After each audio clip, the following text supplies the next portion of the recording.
Shalom, shalom, peuple de Dieu. Je suis l'évangélique Jacques Soumaro. Voilà, donc je viens ce matin dans le cadre de notre rubrique du jour, le verset du jour. Cette rubrique est intitulée le verset du jour. Voilà, nous allons prendre un verset qui est d'actualité. Et ce verset est tellement d'actualité que chaque fois nous devons en parler. Parce que si nous n'en parlons pas, les choses deviendront de plus en plus graves. Voilà. Il s'agit d'Hébreux 13, 8. Ce verset est fondamental. Mais les gens ne mettent plus l'accent sur ce verset. Pourquoi? Parce que ça ne les arrange pas. Est-ce que vous entendez Hébreux 13, 8 encore dans les églises? Quasiment pas. Parce que je viens de le dire, ça ne les arrange pas. Ça n'arrange pas les pasteurs. Voilà. Si ça les arrangeait, ils allaient prêcher dessus. Donc, puisque ça ne les arrange pas, personne ne prêche désormais sur ça. On va parler de ce verset-là ce matin, qui est Hébreux 13, 8. Hébreux 13, 8. Donc nous allons d'abord prier le Seigneur afin que le Seigneur nous assiste. Père Céleste, éternel Dieu Tout-Puissant, nous te rendons grâce parce que Seigneur, tu es le Dieu de vie. Merci pour ta grâce, merci pour ta compassion, merci pour ta miséricorde, merci pour tout ce que tu fais pour tes enfants. Père, je te remercie pour le moment, tes puissantes mains que nous allons partager, afin de toi-même nous inspirer, parce que Seigneur, tout vient de toi, toute bonne chose vient de toi. Ta parole, éternel au Dieu, qui a épuré, éternel au Dieu, nous instruit. Parle-nous, t'écoutons au nom de Jésus. Amen. Donc, il est ici dit dans Hébreux 13, verset 8, c'est un court verset, hein, c'est pas long. Il est écrit, Jésus-Christ est le même hier, aujourd'hui et éternellement. Vous comprenez?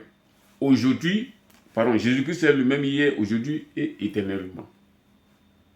S'il était le même hier, aujourd'hui et éternellement, pourquoi l'Église d'aujourd'hui se comporte comme si Jésus-Christ était un homme qui change, était un Dieu qui change? Il faut le dire. L'Église d'aujourd'hui est une église bipolaire qui change en fonction du temps. Chaque fois, l'Église change. Il y a des nouveautés qui viennent dans l'Église. On change de la doctrine. Hein, comme si Jésus-Christ changeait. Je vais vous donner un exemple.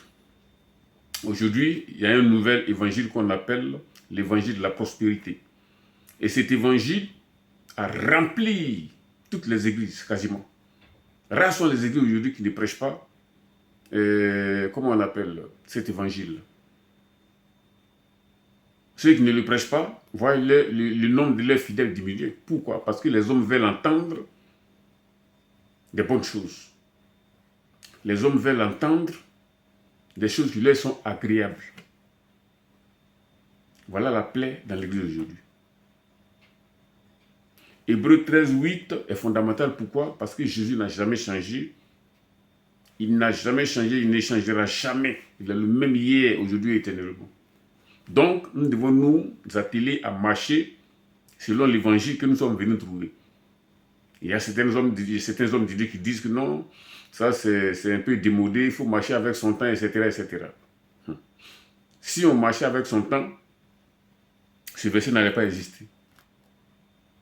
Si on marchait avec les générations que nous voyons là, ce verset n'allait pas exister. Mais ce qui a été, et c'est ce qui est aujourd'hui, et c'est ce qui sera. Dieu n'a jamais changé, il ne changera jamais. Donc, ce n'est pas la peine de changer ce que Dieu nous a donné comme testament. D'autres disent non, il faut évoluer avec son temps, les temps ne sont plus les mêmes, Dieu ne change pas. Vous voyez? Les pasteurs, nos pasteurs, évangélistes, missionnaires, diacres aujourd'hui, sont des personnes qui marchent avec leur temps. C'est-à-dire, quand ils voient un serviteur de Dieu qui prêche une nouveauté, et si tout ça rapporte, ben ils se jettent tous là-dedans. Sans penser même dans la parole, dans l'Apocalypse, qui les prévient en disant, celui qui change même un seul iota de la parole, sera traité en tant que tel le jour du jugement.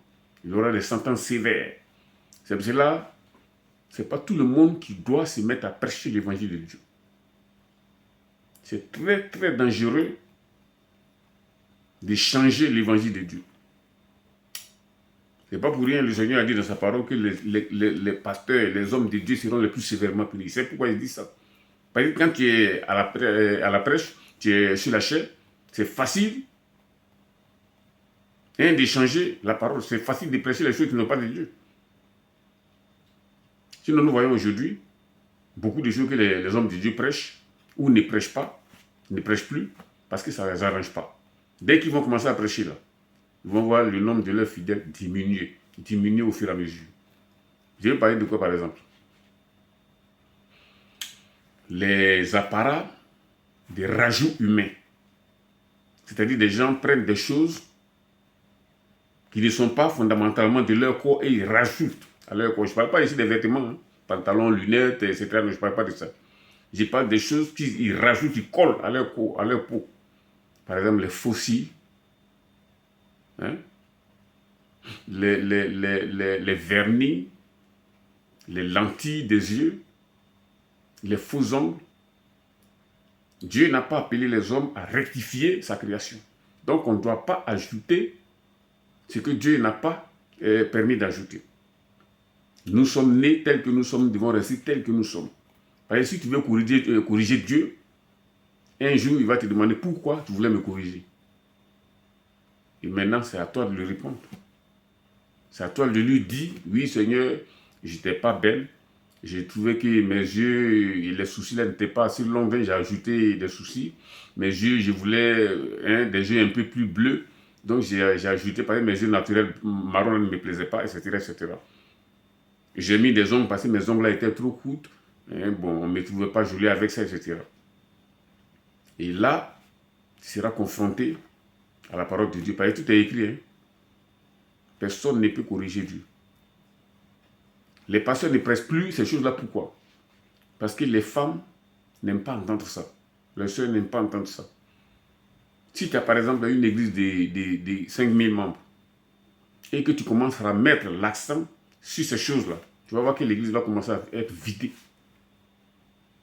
Tu vas te retrouver avec, au lieu de 5000 membres, peut-être 3000 membres là-bas ou bien 2000 membres. Et si tu continues, ça va diminuer. Ça dépend aussi des fondements dans lesquels ces fidèles ont été trouvés. Parce que si tu avais commencé ton ministère en prêchant ces choses, les âmes gagnées déjà allaient rester là. Voilà encore des choses que les gens ont changées. Je parle ici de l'évangile de la prospérité. Dieu n'a jamais appelé les hommes à courir derrière les choses que lui donne. Je répète, Dieu n'a jamais appelé les hommes à courir derrière les choses que lui donne. Dieu, au contraire, appelle les hommes à venir vers lui, qui donne les choses que lui donne. Il y a un adage qui dit, au lieu de donner toujours du poisson à quelqu'un, ou bien, au lieu d'aller toujours demander du maïs à quelqu'un, va vers le propriétaire du maïs en même temps. Si tu as le propriétaire du maïs, tu as tout le maïs. Si tu as le propriétaire du poisson, tu as tous les poissons. Donc, je vous invite à venir vers Dieu qui possède toutes ces choses, que d'aller vers ces choses.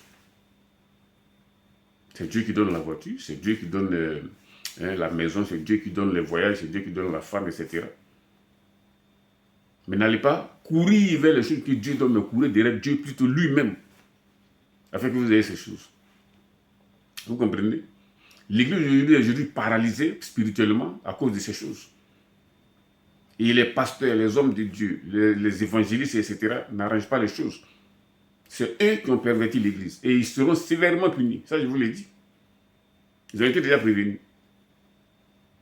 Mais puisque c'est des choses qui rapportent gros, ils prennent le risque d'ainsi désobéir au Seigneur. Vous voyez? Nous devons donc vraiment faire attention et prononcer et parler des choses qui sortent de nos bouches. Nous devons faire très attention à ça. Shalom. Je vous remercie pour ce court moment de m'avoir prêté attention.